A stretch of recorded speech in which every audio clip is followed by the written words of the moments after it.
Sejam todos muito bem-vindos e muito bem-vindas ao Cá Entre Nós, o podcast da Interplay sobre meio de pagamentos. E já deu pra ver que o episódio de hoje está um pouco diferente, né? A mesa tá cheia, eu tô com o Daniel aqui do meu lado, ali a gente tem o Janderson e o Marcelo, que a gente vai conversar sobre Bank as a Service na prática.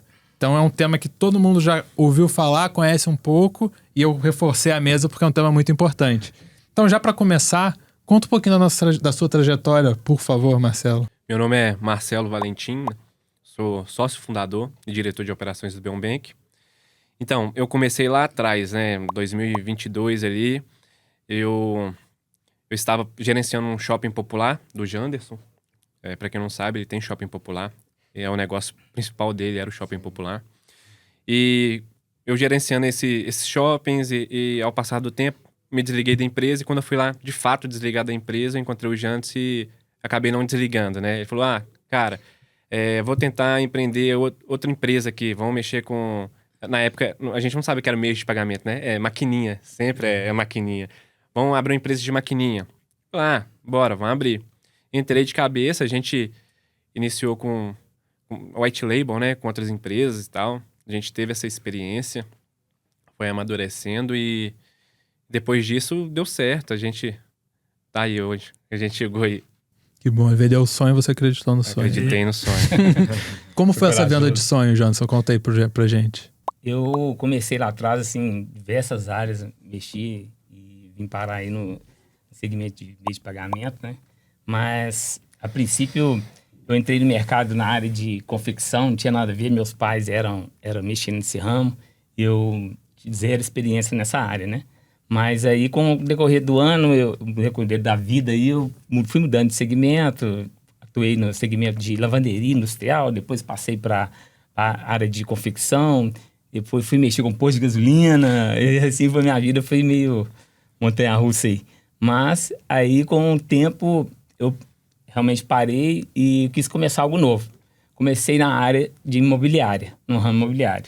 E aí, no ramo imobiliário, estava com muitas dificuldades no ramo imobiliário de mexer e entrei no ramo de shopping popular, comecei a montar um shopping popular em parceria com os donos de imóveis.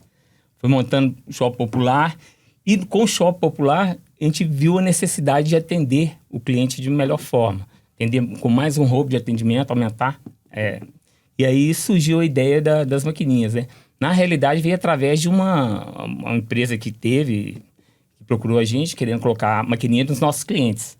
Então a gente começou ali, eu comecei primeiro ajudando essa empresa a colocar a maquininha dos nossos clientes e posteriormente a gente encontrou algumas dificuldades no caminho que a gente, vamos montar a nossa própria, foi de onde que eu chamei o Marcelo.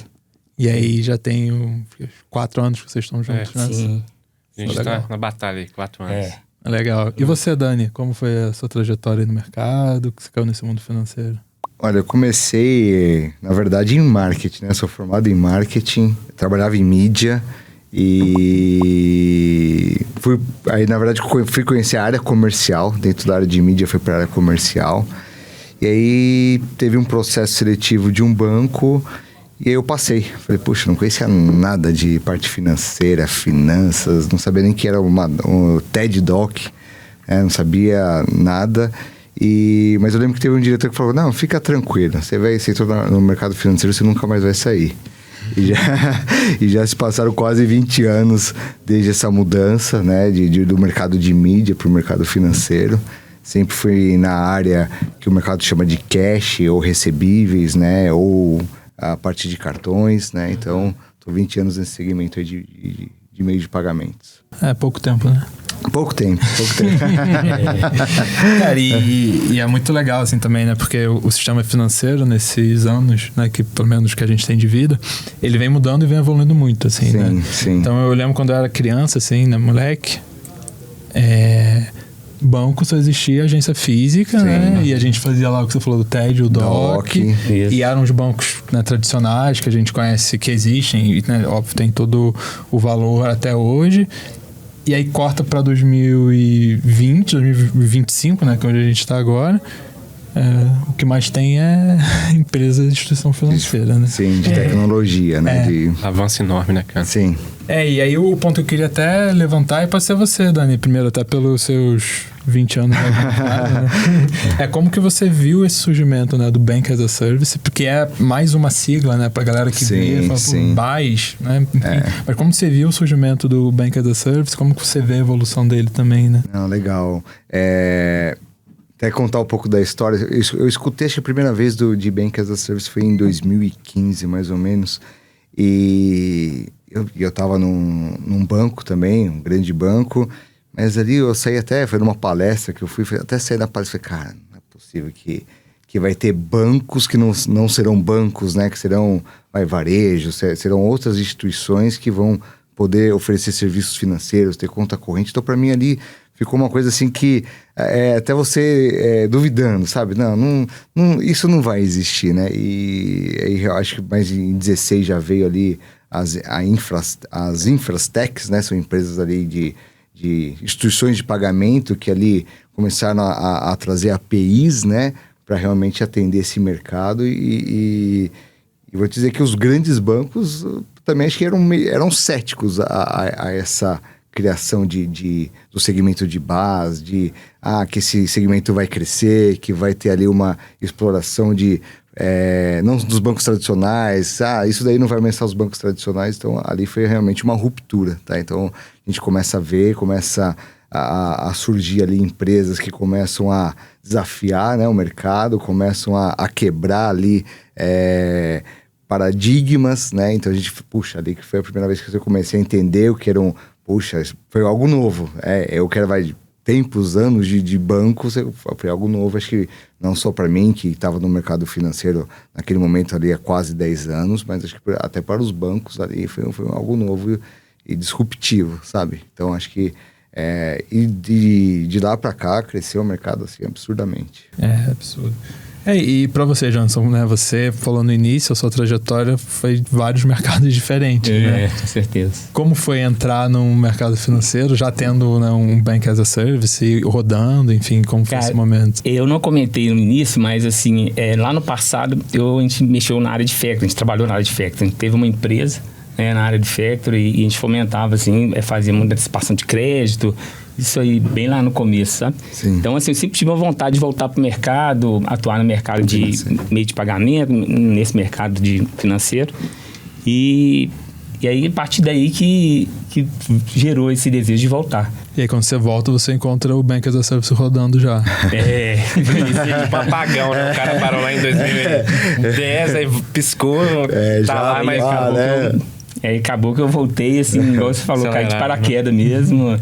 E, assim, é uma área que a gente apaixona, né? Não tem como. Você começa a dedicar e não para. E trabalha... Eu voltei a aprender a trabalhar 24 horas depois que eu voltei a investir de novo. Meu serviço eu encerrava 7 horas, agora vai até meia-noite, né? A gente não tem horário, né, Marcelo? Esse cara me liga, como é que tá aí? Normal. É um vício, né?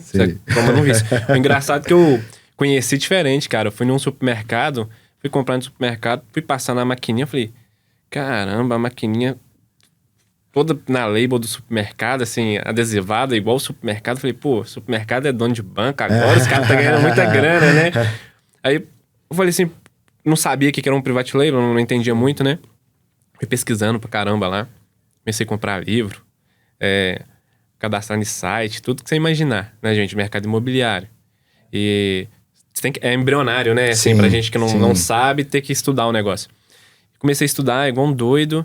Aí eu entendi que era uma empresa de meios de pagamentos, que é uma instituição financeira, uma IP, que é um ITP. A gente foi, né? Sim. Banco Central ali, sempre como referência, ajuda bastante. E assim, eu fui ver, a empresa era provavelmente uma subadquirente, né? Que eu entendi, a operação deles lá era caracterizada para eles mesmos.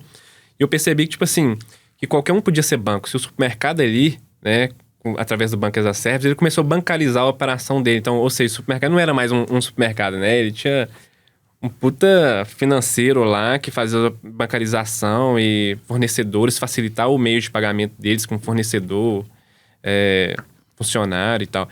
Aí fui ver que, tipo assim, bancarização ajudou demais. Foi ali que eu vi. Foi num supermercado que eu conheci o Bank as a Service. Na vida real, né? Na prática. Na ponta, né? E, cara, Marcelo, na sua visão, né? Acho que a gente viu uma evolução gigante do Bank as a Service nos últimos, 15 anos.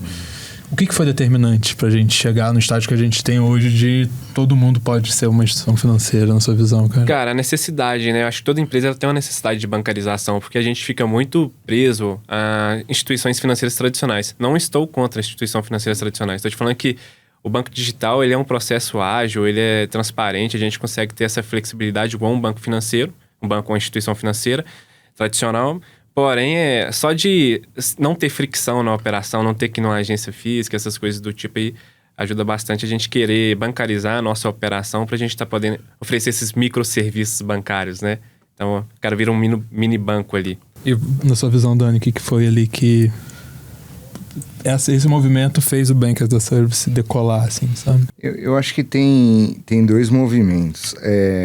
Um é que existiam dores em certos nichos que as grandes instituições não atendiam, tá? E realmente ali as fintechs começam a atender esses segmentos, né, específicos, né? Poxa, atende ali salão, pet shop, né? Começam a criar produtos e serviços específicos financeiros para nichos, tá? Então, acho que isso é um momento que explode ali as fintechs, né?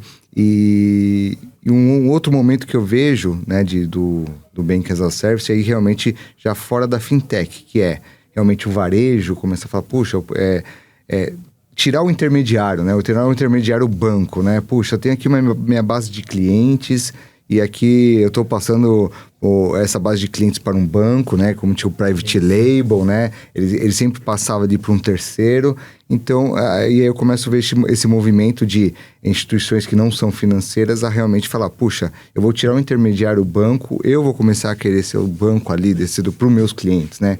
Eu vou começar a querer oferecer serviços financeiros para os meus clientes, realmente ter outra fonte de receita. Eu acho que são esses dois movimentos aí que eu vejo ali o Bank as a Service começar a ganhar ali performar bastante. E foi daí que a B1 Bank surgiu, do Shopping Popular? Então, foi dessa proximidade que a gente tem com o cliente, né? E a gente sentiu... Tinha alguns clientes, por exemplo, como a gente trabalha ainda, né? No ramo de imobiliário, a gente via a necessidade do cliente ali de crescer.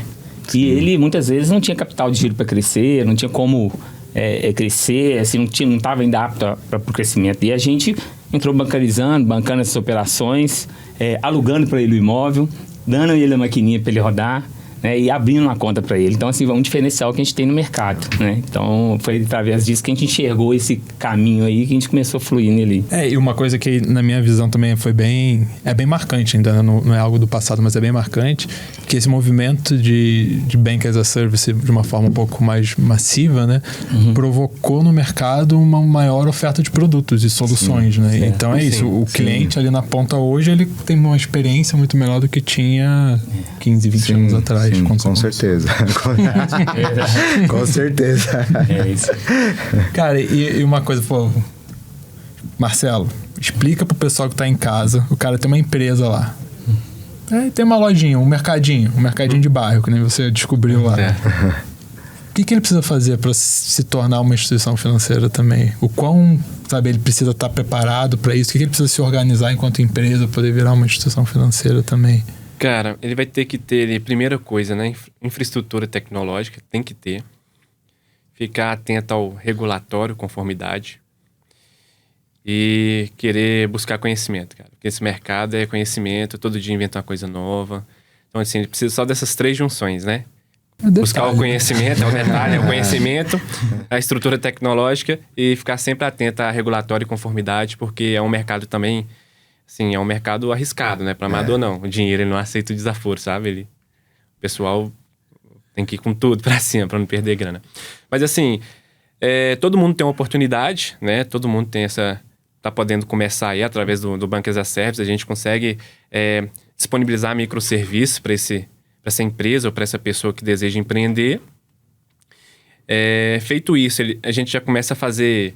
a integração com a empresa dele, a gente já começa a entender a operação dele, entendeu? Qual que é o target da operação dele, o que ele precisa, se é só aquilo mesmo ou precisa de mais alguma outra coisa, né? Então a gente faz uma escola pro cara, a gente fala, cara, você vai precisar disso, disso e isso, ele vai ter que manter isso, isso, isso, você vai ter que trabalhar nessa linha aí e tem que ir pra cima. Não dá para parar, não. Então, assim, todo mundo tem oportunidade, mas tem que ter esses detalhes aí, ficar atento. E acho que esse detalhe, entre aspas, né, que isso que você tá falando, é uma junção, quebra-cabeça complicado, de fato, né? Porque você quer trabalhar com um Bank as a Service, você, naturalmente, você tá mexendo com inovação, você precisa ter uma segurança porque você tá mexendo com dinheiro, né? Que foi o que você falou.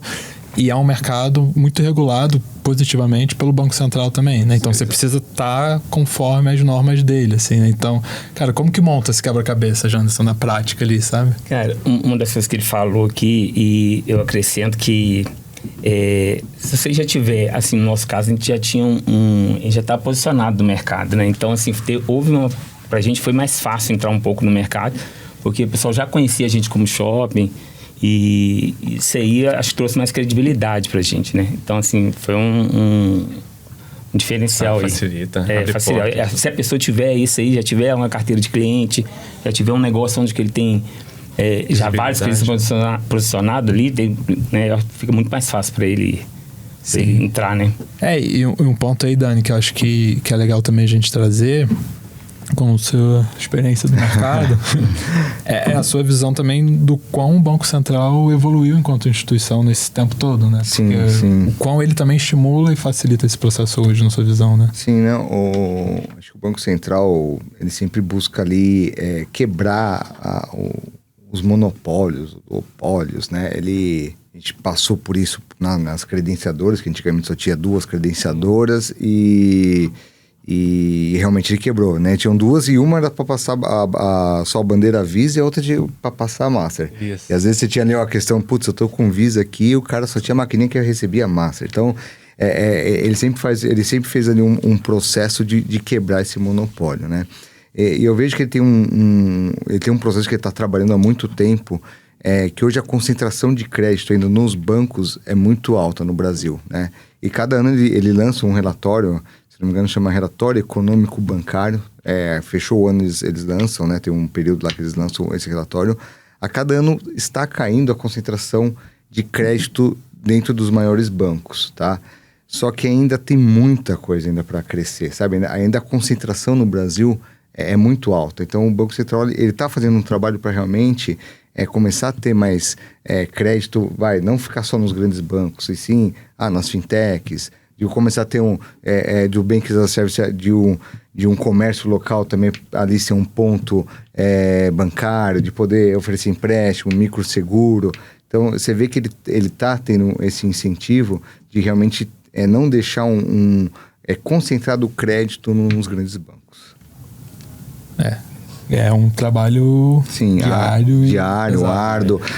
Só para você ter nos últimos anos sempre tem queda, mas é uma queda tímida. Então tem ainda um mercado muito grande a ser explorado, a crescer, de fintechs e do Bank as a Service. Com certeza, é uma jornada imensa. Boa.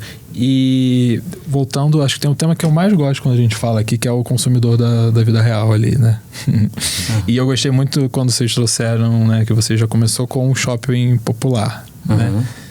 Como foi no início ali as maiores dificuldades, as dúvidas que as pessoas tinham quando vocês iam lá vender, oferecer a solução de vocês, sabe? Cara, quando a gente chegava para negociar a maquininha com o lojista, isso daí ajudou bastante, tá, o shopping, porque a pessoa que vai iniciar não tem essa visibilidade, né, de o banqueiro é dono do shopping, então é tranquilo, né? Entregava a maquininha lá, o cara, eu acho que levantava uma dúvida em cima da cabeça dele, será que esse cara vai me pagar amanhã com essa maquininha? Tá entendendo? Porque, tipo assim, a pessoa não conhece, né, a empresa, por ser uma empresa nova, né, ninguém ouviu falar, e não tem ponto de referência nenhum, não tem lugar nenhum usando, a gente tá falando que é o primeiro cliente que a gente tá indo ali. O cara tem que confiar muito mesmo, né? A gente tem que falar a verdade. Então, saía pra colocar uma maquininha, era igual um podcast desse daqui, cara. Pro cara pegar uma maquininha, ficar 45 minutos explicando ele o que ia acontecer e tal. Aí você começa a falar, não, eu tenho um parceiro aqui, ele é dono do shopping, se dá errado ele te paga, pode ir lá, tem endereço fixo. Mas assim, graças a Deus a gente nunca teve problema. Mas é importante ter visibilidade, né? A gente tem que posicionar a empresa de uma maneira que ele consiga ver que a empresa existe, tem um endereço fixo, tem profissional lá trabalhando. A gente tem que ter cases de sucesso, né, da empresa também, cliente usando a maquininha e falando que deu certo, dinheiro não sumiu. E assim, tem que fazer tem que ser bem próximo, entendeu? Da pessoa ali, quando você tá iniciando. Depois que a bicicleta andou, fica mais fácil. Aí fica mais fácil, né? Aí já tem que segurar, porque fica muito fácil e talvez dê problema, entendeu? Muita gente pegando a máquina ali e tal, é onde que entra o regulatório, a conformidade, o compliance ali, ficar fiscalizando, entendeu? Porque já ficou fácil demais. Aí você não tem burocracia, tá errado, entendeu? E, Dani, pra você nessa jornada também, né? Que mudou muito, né? Do que você vendia para o que você vende hoje, né? Sim. Enquanto solução financeira. Como que você vê essa preparação do novo lojista, né? Do novo cliente ali na ponta para uma instituição financeira que ele não conhece, né? Uma instituição financeira nova. Você acha que o Brasil, entre aspas, está pronto para isso? O que a gente precisa fazer para melhorar essa confiança? Sempre há uma desconfiança, né? Quando ele não conhece ali a empresa. Infelizmente tivemos muitos casos no Brasil que ali, vamos dizer assim, fraudadores, golpistas, né? Prejudicou, né? O mercado como um todo, né? Infelizmente, poucas pessoas prejudicou, muitas pessoas que são boas, são profissionais, né? E então sempre haverá essa desconfiança, porque às vezes até por exemplo, tivemos casos de bancos que, no último caso, né, teve um banco que era de investimento tal, que ele teve uma quebra, né? Então, assim, sempre haverá essa desconfiança, né?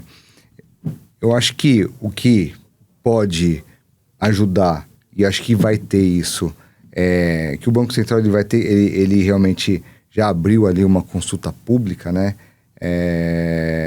E fechou agora no dia 28, então ele vai começar a, vamos dizer assim, ajustar o mercado, né? Poxa, eu vou começar a realmente olhar mais para esse mercado e tentar dificultar ao máximo aquelas pessoas que não querem, vamos dizer assim, fazer o bem, né, para o mercado, trazer inovação para o mercado, trazer ali uma oportunidade, né, para os lojistas, uma oportunidade de redução de custo de crédito.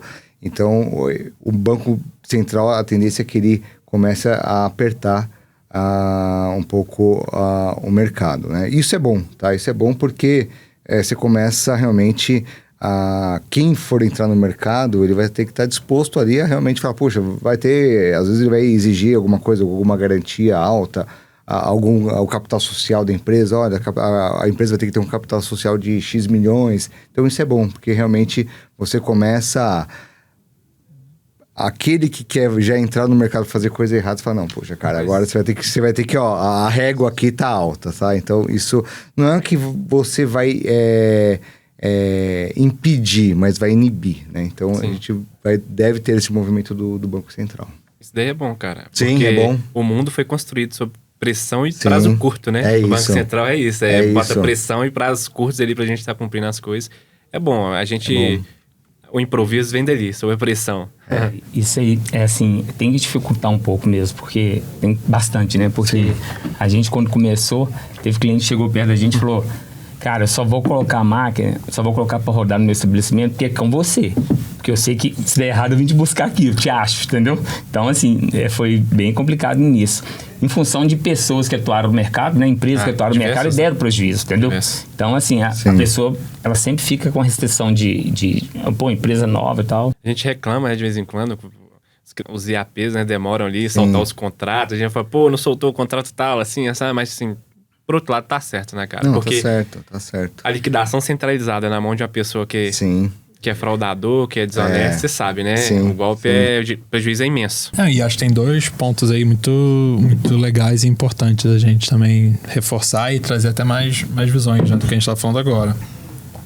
O primeiro ponto, assim, né? Eu também trabalhei em banco, e aí quando começa a trabalhar em banco, você entende o Banco Central como sendo um órgão super pra frente, que regula, que acompanha, que faz o banco seguir o que o Banco Central falou, né? Isso. E é muito bom ele começar a fazer isso pro mercado como um todo, né? Então, essa visão, foco, dedicação para poder atender o Banco Central... Eu também acredito que para o Bank as a Service decolar, é muito importante mesmo, assim. E aí, até, Jonas, você falou, eu queria te ouvir um pouco também de como foi o o momento que você tem o seu shopping rodando, óbvio, mas você deixa ele um pouquinho de lado e começa a construir uma empresa, uma instituição financeira, e nessa época não tinha um banco central que nem tem hoje também, né? Então como foi esse momento lá atrás para você, cara? A gente começou assim, eu falei assim, começou sem experiência nenhuma, né? Experiência zero. E fomos adquiridos, assim, à medida que foi a necessidade, né? A necessidade foi fazendo a gente ter que se inteirar a respeito do assunto, tivemos que fazer um compliance, né? Fazer toda a documentação. Assim, a gente viu que não é muito bem simples do jeito que a gente pensava, né? Então, assim, a gente percebeu essa dificuldade forte, né? Aí o Marcelo estuda muito aí, e eu trouxe o Marcelo, eu estou mais aqui no comercial, você vai estudando aí, vai vendo qual é a necessidade para a gente conseguir entrar no mercado, né? Foi daí que a gente embarcou, né? E o que você viu de necessidade, Marcelo? Tudo é necessário, né? É uma coisa que depende da outra, né? Você vai puxando assim, fica imenso. Cara, o regulatório é muito grande, né? Sim. Não é fácil. O regulatório, ele é pesado. Essa parte de conformidade a gente tem que ficar atento. Tecnologia. Vamos falar de tecnologia, né? Se a empresa não tiver uma tecnologia adequada, não tiver experiência de usuário bacana, esquece, entendeu? Não pega. Tecnologia não pega, cara. A gente tem que ter comercial bom, tecnologia. Sim. Porque se não tiver, pode ter um comercial excelente. Se não tiver a tecnologia adequada, a experiência do usuário, ela importa muito, né? Então tem que ter uma experiência boa, transparente e limpa. Aí, assim, dá pra ir, tranquilo. Mas e pra saber, né? O que era a experiência do usuário? Tecnologia. Falei, qualquer um constrói. Vai nessa. Vai nessa, qualquer um constrói. O que tem que ir testando? Não, a rota da... essa experiência tá ruim? Não, tá péssima, apaga, vamos fazer de novo. Qualquer um programador não programa, porque envolve matemática também, nas linhas de código e tal. Então, tem programador que é muito fera de matemática, mas tem outros que não é só programador. Aí você tem que explicar matemática pro programador, o cara explicar programação pro cara que fala matemática. Então, assim, fica difícil, entendeu? Estudar, por isso tem que estudar. Nossa, eu comprei livro, fiz curso, via YouTube, e nunca foi o suficiente, né? Sempre tem que ir pra cima. E é muito legal hoje você olhar, né, pra essa história e ver que rolou, né? Que deu certo, que é uma empresa, né, sólida, que funciona bem, né? Que não tá super bem regulado e tudo, né? E, cara, outro ponto que eu ia comentar que a gente tava falando antes também, que eu acho que é muito, muito legal e vale a gente estressar um pouco mais, foi essa parte da confiança, né? Como você falou, eu ia vender a maquininha e o lojista falou que eu só vou aceitar porque é você, se fosse outra pessoa, não, né? E, de fato, a gente viu aí, né, Dani também com mais experiência de mercado, cara, a gente viu nascer várias techs, né? Várias empresas financeiras novas que surgiram. Sim. E aí, pro consumidor, gera uma dúvida até, né? Nem é desconfiança, né? E aí, eu queria estressar com você, Dani, um pouco a sua visão pessoa física, né, também. Como que é pra você hoje com a sua família, né? Tipo, cara, como que você abre uma conta? Como que você entende um mercado que tá totalmente diferente versus o mercado que a gente se acostumou, né? Quando era a gente, pessoa física, criança lá atrás, né? Sim. Hoje, até como consumidor, né? Tenho contas em bancos digitais, tá? E como eu trabalho no mercado, às vezes eu também abro muito a conta por curiosidade, né? Putz, saber aqui o que tem, esse banco tem diferente, sentir ali a questão do usuário, usabilidade do aplicativo, né? Mas, por exemplo, e aí eu acho que um banco digital, uma fintech, conquista um usuário. Por exemplo, eu tenho... E um desses bancos eu utilizo muito porque ele permite que eu tenha ali um cartão para minha filha, que é menor de idade, né? Tem 14 anos.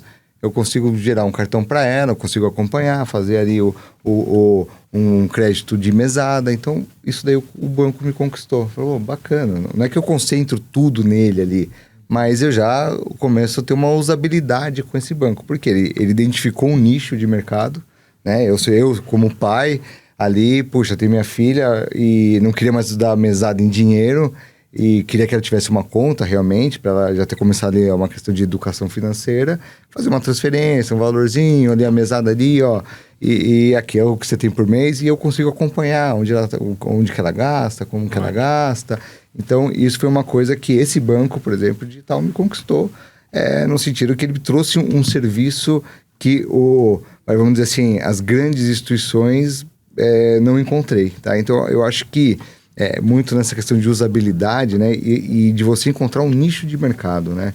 Isso daí... existem várias dores, né? Eu, como pai, tinha essa dor, mas às vezes, puxa, outro dia eu vi um que lançou uma fintech para... Anotando aí que nós vamos colocar lá, hein? Legal. Não, bacana. Mas outro dia eu vi uma fintech que criou ali uma conta digital para quem vai casar, para fazer um cofrinho ali. Falei, olha que sacada legal. Então, assim, são dores que cada mercado, cada nicho tem, né? Então, acho que isso leva você a ser ali o cliente de uma fintech, né? De ele realmente trazer ali um produto, um serviço, algo inovador que, puxa, ninguém tinha pensado nisso. E não é algo assim que você fala, puxa, é algo extraordinário, não. É uma decisão ali, às vezes ali é um produto simples, mas entendeu ali a dor de um segmento, de um nicho. E assim, eu trouxe esse ponto, cara, exatamente por isso, assim, né, que acho que um dos principais ganhos que o Bank as a Service traz pra gente enquanto pessoa física, consumidor, é exatamente isso, né? Então a gente começa a ter mini soluções, entre aspas, que atendem a diversas necessidades, cada um tem, nós 4 aqui temos necessidades totalmente diferentes, né? Isso.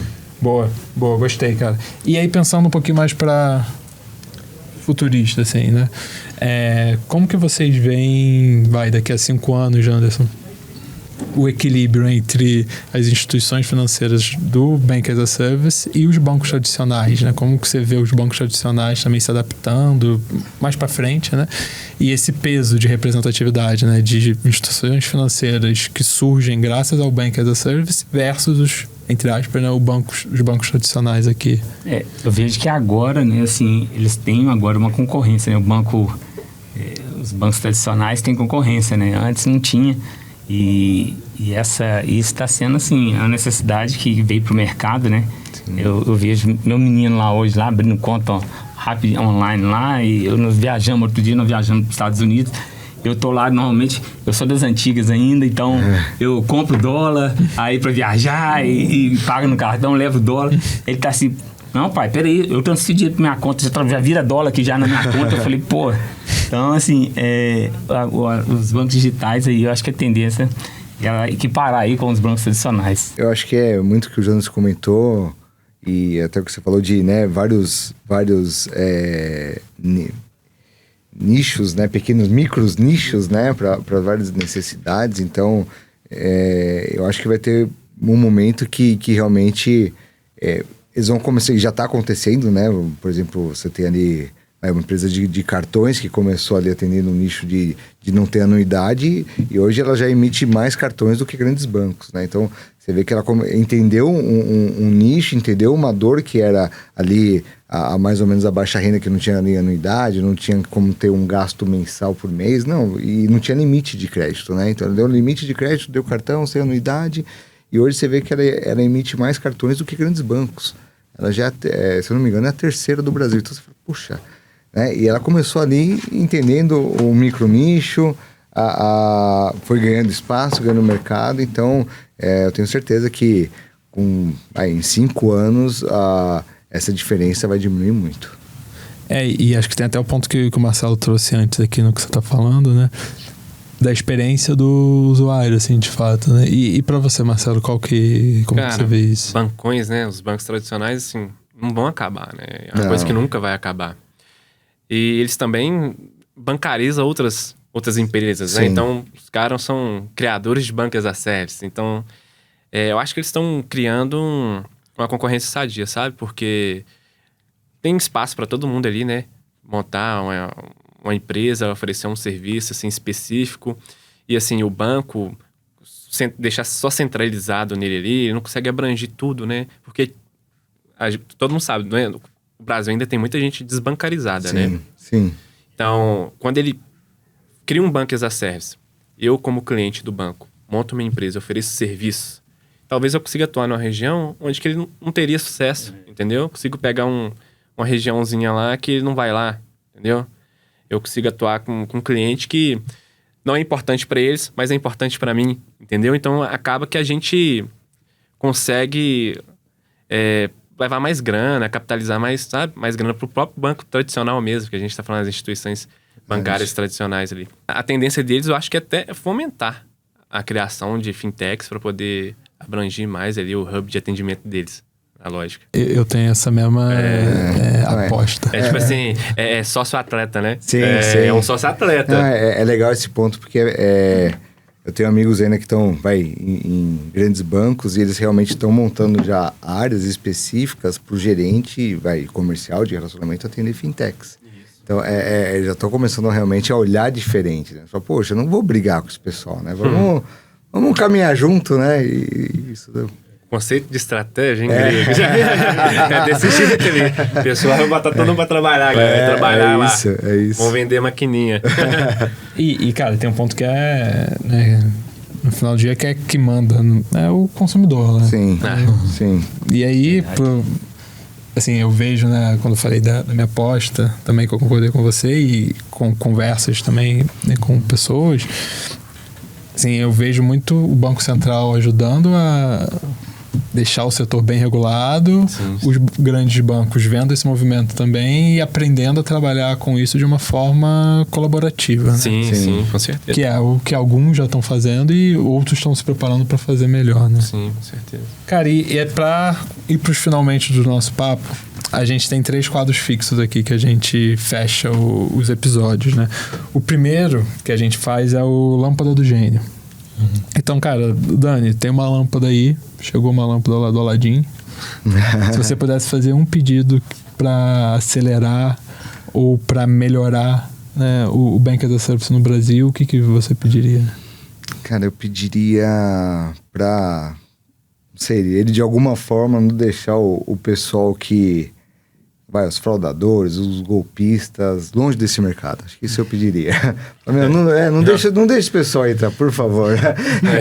Como você já pediu, o meu eu vou mudar então. Vamos falar outro aqui, que é uma dor.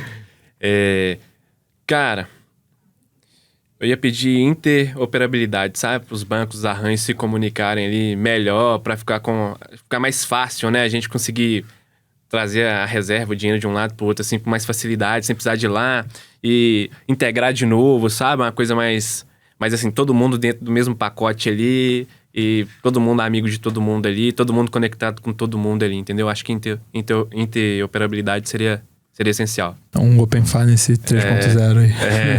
Turbinado. E você, Jane? Eu falar pra você, eu fico com o Daniel aí, porque eu vou te falar pra você, esses dias agora, né, Daniel? Comentei com nos bastidores aí, a gente tomou algumas pancadas aí nessa área, então, assim, é fundamental que exista uma proteção maior aí para a gente poder crescer, né, no segmento, né? Que você cresce com muito medo, porque existe gangues, pessoas aí no meio para poder prejudicar a gente aí no mercado, né? E esse tema, né, Tô fugindo dos quadros fixos já. Mas esse tema de fraude, golpe, é um que sempre surge, né, nessa temporada que a gente tá fazendo, que é muito engraçado, né, entre aspas, engraçado, porque o mercado evoluiu muito com as novas tecnologias e tudo que a gente vem fazendo e vem construindo. Junto com isso, os golpes e também evoluem até mais rápido, né? Então, acho que esse equilíbrio, assim, é um desafio bem grande, de fato, né? Sim. O que você acha que a gente pode fazer, Dani, para resolver isso aí? Eu acho que, assim, vai ter essa questão, acho que, do Banco Central, né? Acho que ele vai dar uma apertada aí. Mas, por exemplo, assim, do lado aqui, né, do nosso... de quem ali também, da B1, que a gente já faz ali todo o que o Banco Central pede, né? O Know Your Client, ali a política, né, de combate à lavagem de dinheiro. Né? Então, a gente vai seguindo todas as diretrizes e orientações ali para o combate à fraude, né? Infelizmente, o fraudador sempre está um passo à frente, né? Esse é o problema, né? Ele sempre está um passo à frente. Daí a gente só descobre... Aprende com os erros, né? Puxa, erramos aqui, tivemos uma falha na segurança aqui, não vou mais apoiar nisso daqui, mas infelizmente o pessoal vai cada vez mais descobrindo novos meios, novas formas ali de burlar o sistema, né? Então, é bem difícil, é algo que, por mais que vai ter no preparativo, vai ter no tecnologia, né? Você tem sistema de antifraude, Mas eles vão ali sempre buscando formas... E vão descobrindo, né? Isso que eu penso. Vão descobrindo formas de burlar o sistema. Então, eles sempre... Infelizmente, eles sempre estão um passo à frente nesse ponto. Na B1 lá, cara, como que vocês olham essa parte de tecnologia pra poder ajudar isso? O pessoal lá fica olhando a tela lá de madrugada, de noite, de tarde, de manhã. Se eu ligar meu telefone aqui agora, eu quero falar com fulano de tal, consigo falar? Como é que tá aí? Consigo ver a base e tal? A gente fica muito de olho. Mas assim, eu acho que o que dá certo é o simples, cara. Se fazer o simples bem feito, dá certo. Eu vou te dar o exemplo. O Banco Central dá tipo uma receita de bolo pra você lá, né? De o que você tem que fazer pra seguir certinho, pra ficar seguro as transações, as movimentações. Se fazer isso daí, é legal. Mas também se cada empresa tomar conta da sua retaguarda, né? Falou, pô, ele comentou que... né, ontem a gente teve um desprazer. Mas assim... A pessoa, ela não importa a princípio, porque pensa que nunca vai acontecer com ela, né? Sim. Mas quando acontece, aí ela fala, pô, tem que investir aqui, entendeu? Então, acho que se a empresa seguir todo aquele padrão Bacen, por isso que existe o padrão Bacen, né? O padrão Bacen é para isso. Todo aquele padrão Bacen, tomar conta ali da retaguarda da empresa e fazer o simples bem feito, que é o quê? O comercial seu lá na ponta e lá ver se aquele comércio existe, né? Ver se tem uma loja mesmo, se a loja tá operando, se a atividade comercial dela é realmente, sei lá, ela vende caneca, ver se tem caneca lá dentro vendendo, entendeu? Ver se é de verdade. Nunca vai ter esse problema, cara. Agora, quando for pro mar aberto aí e não ter o simples bem feito, que é o comercial ir lá, ver, conhecer o cliente, o KC, né? Conhecer o cliente, aí... pra dentro. Aí tá feio. Voltar pros quadros fixos. O outro que a gente tem é o de olho no futuro. E aí começar de lá pra cá agora com o Janderson, a gente vê esse movimento, né? De várias empresas criando a sua instituição financeira, até como uma nova linha de receita que eles constroem na empresa deles. Você acha que daqui a 5 anos, por exemplo, a gente vai ver algum setor específico, sabe, fazendo mais empresas de instituições financeiras? A gente vai ver mais instituições financeiras do que bancos tradicionais? Como que você vê daqui a 5, 10 anos isso, sabe? Cara, eu vejo que o mercado de varejo aí, quem tá nele, tem uma facilidade, entendeu? Porque, querendo ou não, você já tem uma clientela ali. As grandes empresas aí que têm muitos clientes, com certeza a facilidade dele de entrar para esse mercado e abrir é gigante, né? E para você, Marcelo? Cara, daqui 5 anos, eu vejo, tipo assim, outro unicórnio saindo na empresa unicórnio. Tipo, como um eclipse ali, né? A gente precisa de muita evolução tecnológica e depois tem aquele time out, né? De evolução, todo mundo na mesma linha ali e depois o pessoal com sede de inovação criar alguma coisa. Eu acho que, tipo assim, eu vejo um hub bancário fera, entendeu? Daqui 5 anos. Tipo assim, geral, fazendo operações, já tá... totalmente integrado, aquela questão que eu falei antes do gênio, né? Da interoperabilidade, todo mundo já integrado, todo mundo participando de um arranjo, um super arranjo. A tendência é caminhar assim, né? E também vejo não muitas instituições financeiras nascendo assim, porque o Banco Central ele vai atuar forte, né? Porque ele é o fiscalizador, ele tem que fazer isso. Então, eu acho que ele vai, tipo assim, começar a marretar as empresinhas que, entendeu? Acho que não tá lá para trabalhar ou alguma coisa do tipo. Então, acho que quantidade numérica de empresa, a tendência eu acho que é cair o dificultador ali do Banco Central, mas questão de tecnologia fera, hub bancário assim, espetacular, entendeu? O Open Finance tá caminhando aí para isso, né? Total. O que você acha, Dani?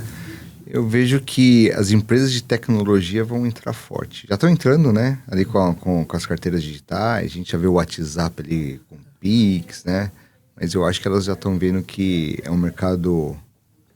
bilionário, trilionário, e eles falam, puxa, cara, e eles têm os dados, né? A gente cada vez mais com o celular na mão, né?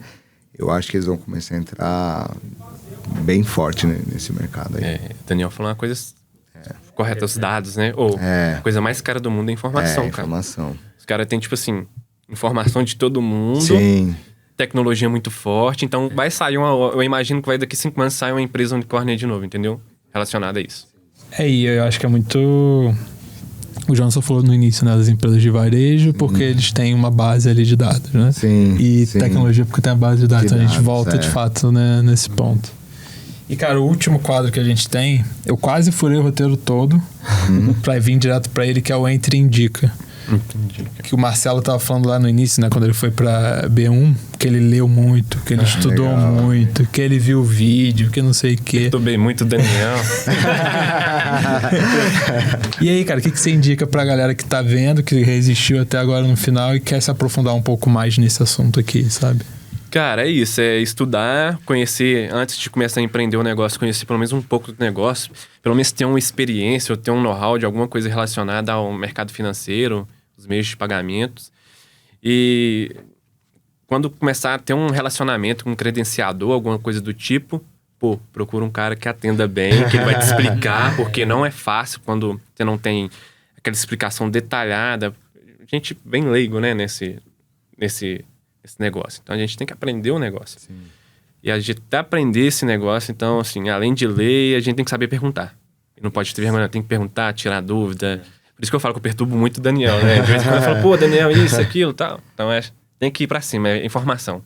E aí tem algum livro, podcast, série específica, assim? Cara, geralmente, lá o Instituto, né, da Febraban tem uma escola de ensinamentos lá, que é INF, né?